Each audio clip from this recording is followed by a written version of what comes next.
Okay, hello, and welcome to Twist Out Cancer's podcast featuring Power Partners Spotlights. My name is August Spree, pronouns are she, her, and today we are talking with Jackie Herigodt in Chicago, right? Are you in Chicago? Yes. Director of Partnerships and Engagement with Imerman Angels. We will talk with Jackie about her journey, why she decided to engage others in the cancer community, how she's involved with Twist Out Cancer, and what we can look forward to seeing from Imerman Angels coming down the line. So, welcome, Jackie. Thank you for being here. Thank you so much for having me. It's an honor. I'm so excited about this conversation. Okay. Me too. There are so many things to chat about. We just finished chatting a little bit, and there's so many things. So I hope we can get it all in. But Imerman Angels has been a longtime supporter of Twist Out Cancer since the very beginning, due to the friendship between Jenna, our founder, and Johnny, your founder.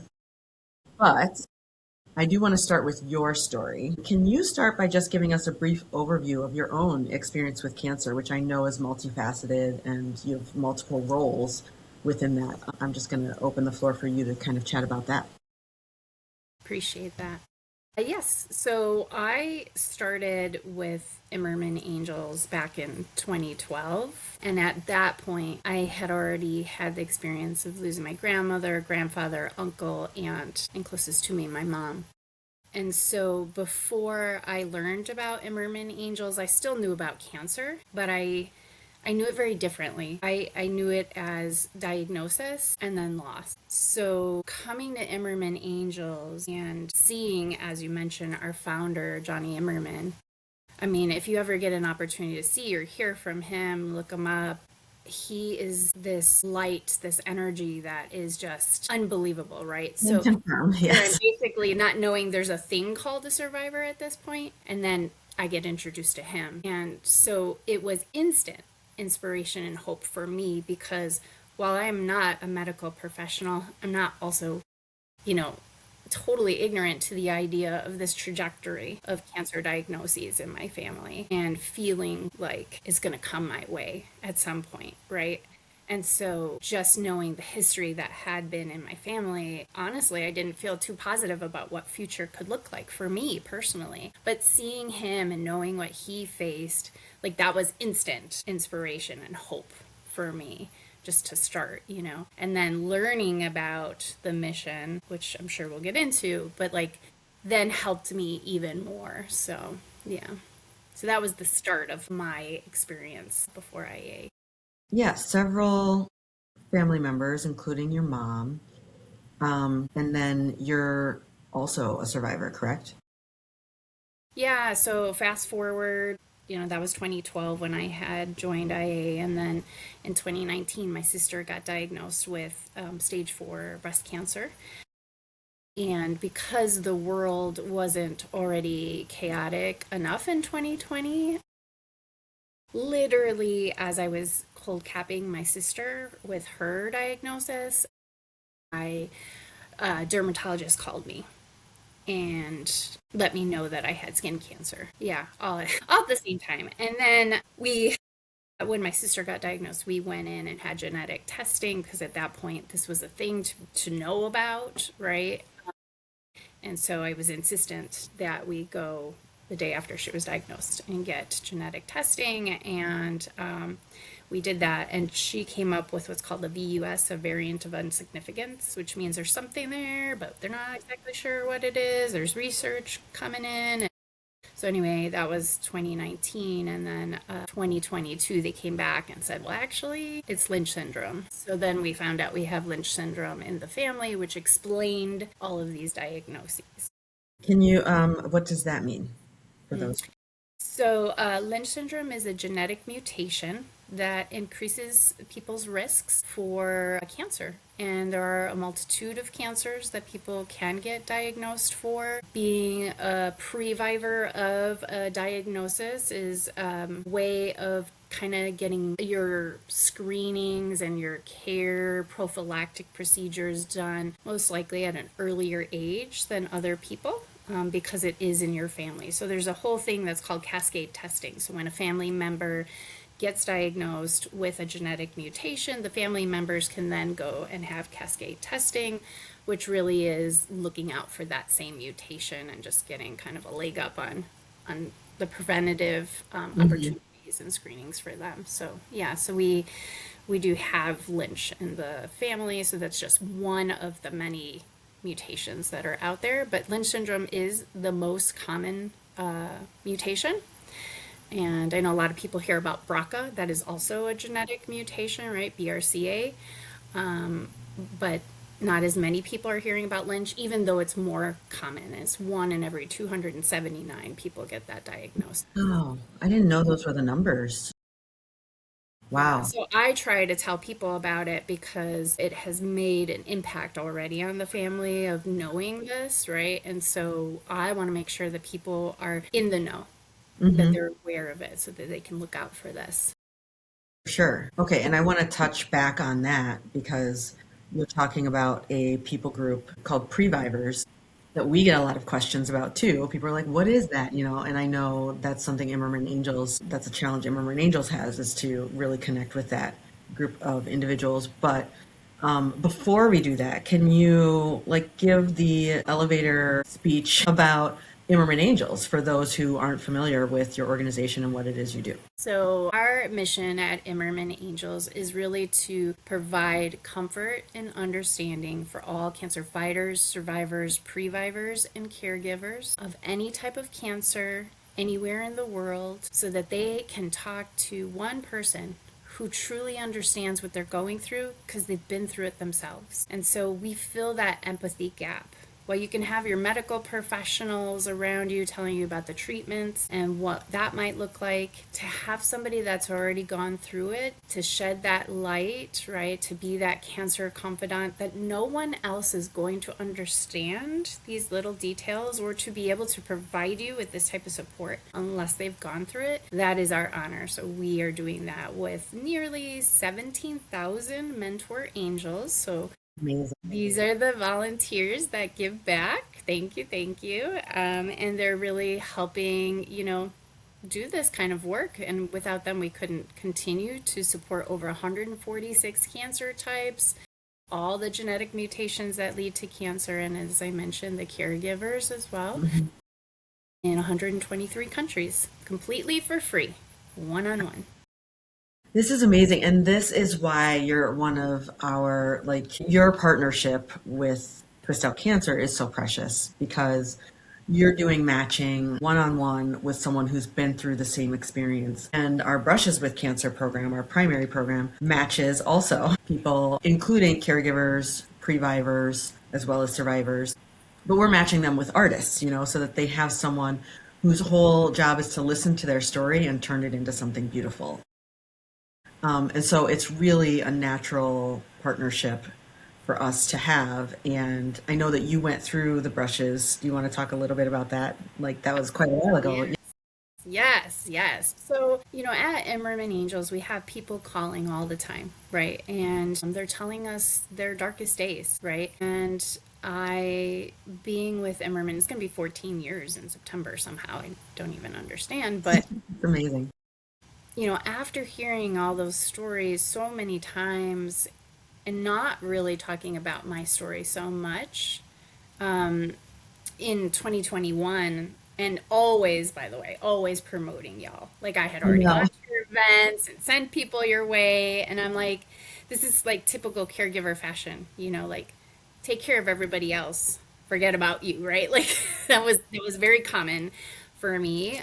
Still working on that. So I thought, you know what? I have been giving this amazing gift to so many people and supporting them. Why don't I do it myself? And so I did, and it was phenomenal. So your matching program, talking about our matching program, your Yes. matching program was fantastic because I got connected with Jeff, who is my artist that I still talk to, Aw. and he gave me a different opportunity that I had never had before. And while I think the program outlines like 6 months, we talked back and forth, and again, this was pandemic timeframe, so he happened to be in Chicagoland as well, and so we would meet virtually online and talk about different things and my experiences, and then we actually got to meet a few times in person because it was the latter part, and it was such a support for me that I didn't know I even needed. it was this therapy almost that while hearing everybody else's stories, I always felt like a piece of my story in their stories, right? But to speak my story, that was something that I hadn't done as much until you all giving me that opportunity. So I am forever grateful in that. And he just did such a amazing job with really hearing and listening and then creating this. I don't know if you can see it, but Yeah. I have it on my wall every single day to promote the healing that that did. And so I strongly encourage people to participate to this day. So I just went to the gala this Yeah. weekend for y'all to support because it is an untouched resource. Like I feel like y'all don't get enough acknowledgement on what you're doing. So thank you for that. Thank you. Well, and you think I really love that you said was just standing in that empathy gap. Mm. And there are so many incredible organizations that are providing medical support, medical research, financial support. There's so many ways that people going through an experience like that need support. But sometimes you just want someone to hear you, and you want someone to talk to. And I feel like that's the similarity in the work that we do. Yeah, We're both in that space of helping people grow their network just with basically friendship and community. You know what I absolutely. mean? Connection. Yes, That's connection. the key word, right? And I think that people don't even know how important it is, Hmm. right? Like I was saying, like for me, I kept telling everybody to go to you Right. all, right? For years. And then when I did, I'm like, oh my gosh, like this is what I've been missing, right? So Yeah, you don't recognize it until you're in it, and then it's a so game true. changer. I did the same thing. I was like telling people, and Jenna was like, "You should do it," and I was like, "No, no, I want to make room for other people." Exactly. And it was the same for me. Like at that point, I was actually 10 years beyond my diagnosis and Hmm. experience personally. So I thought, oh, like let's let other people take these spots. Going through it really was like, oh yeah, you might share small pieces within conversation. But like you said, just to be able to verbalize some of that is incredibly therapeutic and to share some things that you may not have said out loud. Like there were things that I may have journaled, but I had never like said out loud to someone. And it was, yeah, I was also very surprised at how much I needed it. So definitely resonate with that experience.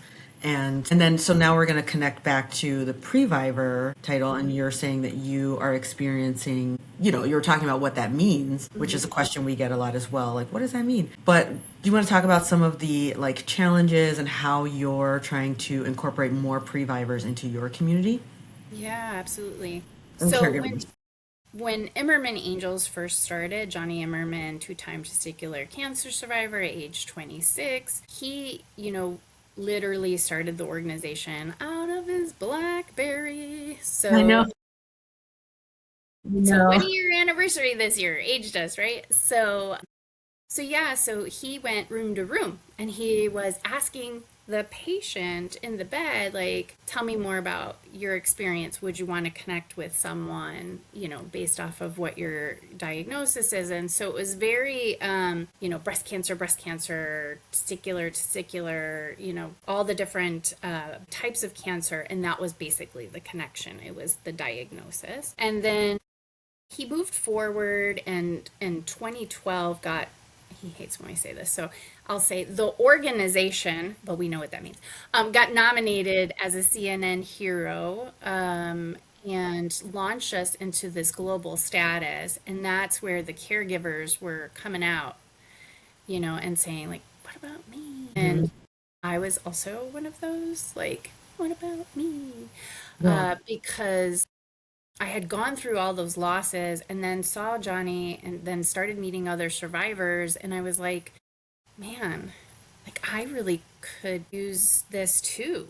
Like I Hmm. have so much experience that I don't want, Yeah. right? Like let's just put And it's that a out there. separate experience to watch a loved one go through that because I also lost my grandmother to cancer, and it is a unique and separate experience. You've still been touched by cancer, right? In a different way though at that point. So yeah. Yeah, absolutely. And so being able to recognize the caregivers in our mission was something that I was relentless about and really thought we need to call attention. We need to be the support. If we're going to do this, like, let's be holistic. Let's include everybody. And so Mm-hmm. that's what we did. So we added the caregivers at this point. This is 2012. And so really like made a focus to try to help caregivers. So caregivers, let me just define that really clear because this is always our problem. We say it till I'm almost blue in the face because Imerman Angel blue, but people still don't get it. So it is the partners, it is the spouses, it is the friends, it is the mothers, it is the fathers, it is the children of, it is anybody that is around someone that has been diagnosed that is directly getting impacted, right? Because this is their reality, and they need to talk to someone else about their loved one's experience, Right. right? And so, whether they're going through that diagnosis currently with this person or they've lost their loved one, because, like you brought up, losing your grandmother, right? That doesn't just end. That feeling, your feelings for your grandmother, and, as mentioned, all my family members, like, that doesn't just end when they leave this world, Mm-hmm. right? So, what do you do with those emotions? How do you carry on and figure out what your next steps are? And how can you not forget about them? But, it's this thing called like post traumatic growth, right? And that's what we deal with a lot, especially with our mentors. Like, we're not saying we want to minimize your trauma. You've gone through it. But what we are trying to promote is really finding a way to integrate it in your story, Right. Right. right? So finding strength in the aftermath is really important to us. And so supporting people, all the way through, like, I have given wake conversations, I have talked about the funeral, setting up the financials afterwards. Like, what do you do around all of that? And caregivers don't get a guidebook, nor do survivors. So I don't want to downplay that experience ever, but there is more to the story, right? And it's including the caregivers too. So the caregivers and then the previvors. So the previvors we already a little bit discussed, but those people that are at high risk because of their hereditary, right, situations. And then to what we have not talked about is the fact that they are often caregivers. Right. They've Right. seen their family go through this, right? Yeah. And And they then often have to be making decisions, like some that's right, previvors make a decision about a preventative mastectomy, or right. there are other decisions that they have to make that they live with, and Mm-hmm. it's preventative measures. So it's definitely a Absolutely. different experience than someone For who sure. has the diagnosis and is going through treatment. They have their own unique set of emotions and And experiences that they deal with. anxiety. Anxiety Yes. is a big one, right? We talk about scanxiety Yeah. for the patients, right? And survivors, absolutely. Caregivers too, they go through scanxiety, right? Hmm. So do previvors, right? Like, they have anxiety about these constant feelings of, when is it coming? When Yeah. is it going to happen? Right. Right. So we have encompassed them also in our mission to Hmm. make sure that they also have that support. I love that. So, yeah, Yeah. thank you. Yeah, Yeah, I thank do. I mean, I think it is so important. I remember after my grandma passed and my kids were little, and I was trying to talk to my aunt about like arrangements and just like figuring different things out, but also like I had to travel because she was in Pittsburgh, and I when you. she was in treatment I would like go there for like a week or two at a time with my like three little kids, and then like drive back to Chicago for a little bit and then go back, and I was like, okay, I've got to plan a trip there for all of this, and I just thought it was so rude that people were just like doing stuff. I just remember that so strongly that like the next day when I had to go get some things to be ready for our road trip to head out there because we she passed like very late at night, and so I got up immediately after I got the call and started packing our bags. But then I was like, okay, I have to wait till the kids get up Mm-hmm. and do a few things. And it just felt so rude. Like people were just like driving their cars and like going to the store, and and my world had stopped. I mean, my grandmother pretty much raised me, and so it felt like I just wanted to like yell at everybody that they needed to also stop. You know what I mean? And that's a different experience than what I went through when I was diagnosed and then came through. You know what I mean?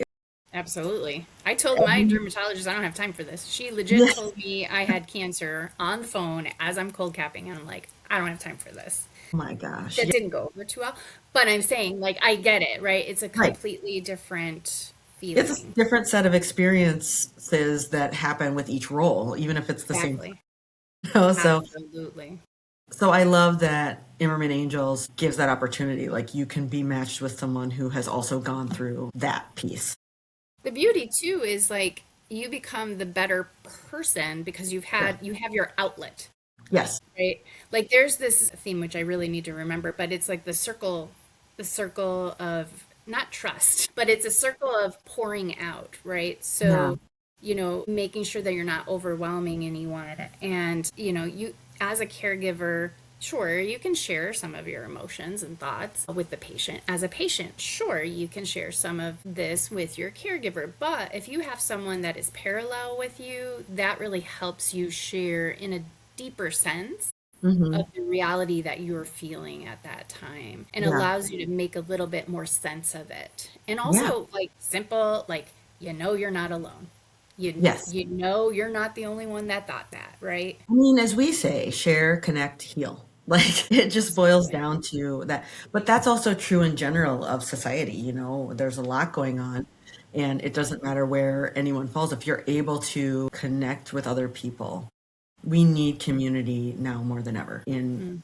multiple levels and multiple ways. So, yeah.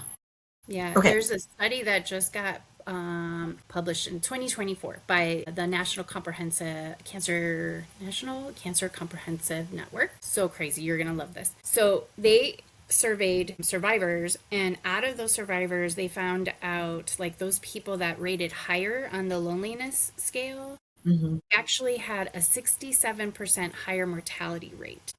Yes. Okay. I've heard, I mean, not yes, like exciting. It's like I've heard similar like data. Right. Okay. Continue. So what we're doing as the two organizations, I know there are other out there, but since we're on the call, Yes. is providing not only like connection, but it's like a literal lifeline. Right. Yes. So people are not feeling that loneliness. 100%. They don't have to. We have people here that want to support. Use Hmm. us. Yeah. So, okay, piggybacking off of that, Imerman Angels is celebrating 20. Yeah. And as director of partnerships and engagement, no, or correct me if I'm wrong, that you developed an initiative or you developed the initiative that creates the sort of cross referral between cancer organizations to help provide more resources to your community, but also the other partner organizations community. So can you tell us a little bit more about that and where folks can find info? Sure, yeah. So on our website, we list on Imerman Angels /resources. We have a list of the partners like you all that we provide the peer-to-peer support for. So what that means is, you know, people didn't want to recreate the wheel. Hallelujah, right? Like they didn't want to do their own peer-to-peer. Instead, they came to us because we are known as the world's largest peer-to-peer in cancer support. So why not? Right? Make it easier for someone who wants one person to connect to that really understands what they're going through. So all of our partners are on this list on our website. You can see that they refer to us. And this includes not only nonprofits, but also hospitals and also employers at this point, making sure that people are not going through the cancer experience alone. And so then what happens on the other side is sharing those resources. Like we're not going to, we do all of the things. We do not drive people to the hospital. We do not make them look beautiful. We do not find the research. We do not give money. What we do is peer to peer and we do it well and we're going to focus on it and we dive down deep and, you know, we want to stay in that lane, right? While appreciating other organizations and what powers they bring to the table. So when people come to us, we navigate to those other resources that we know are doing amazing things. And so we'll let people know about that community. I love this. And we are so happy to be partnered with you to share what you do with our community and also to have you be such an advocate and share what we do with your community as well. So Always. thank you. No, of course, of course. Okay, so before we wrap up, can you talk about like is Imerman doing anything like new or like what's happening for the 20th anniversary sort of like commemoration and what can we look forward to from Imerman Angels? Sure. So we have a new communication coordinator, Abby. She's fantastic. And she's really trying to kind of do the evolution of IA and social media. So it's kind of fun to watch the different elements that she's pulling in. And so she just interviewed my old boss about the starting of our database and what that looked like and how did that all come up. So we're like sharing bits and pieces of that, really highlighting different learnings over the year. It's very hard to do 20 years in a year, but we're doing the best we can, summarizing it up. And then we're going to really celebrate in November, November 13th, if anybody's interested, with a gala. So we're very excited. And more information about that will be on our website, and love for the community to come out and support. It's going to be a big celebration, as it should. We're almost 40,000 connections, Yeah. and you need to multiply that by two. That's not my thing, math and me, no.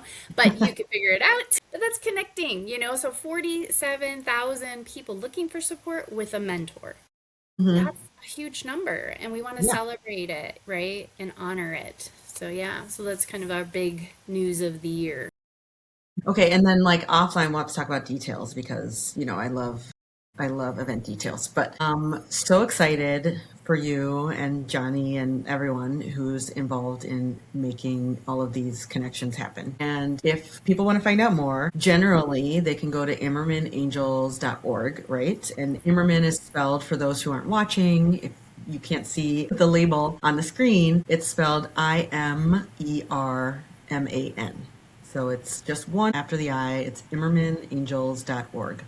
So check out the website and you can find Jackie on there as well. Yeah. This has been so fun. I always love chatting with you and seeing you at things throughout the year. So, Yeah, for sure. Thank you for this honor. I really appreciate it. yeah, thank you for joining me. And to our listeners, thanks for tuning in to the Twist Out Cancer podcast. Don't forget to subscribe and leave a review, and we'll see you next time. Thanks, Jackie. Thank you.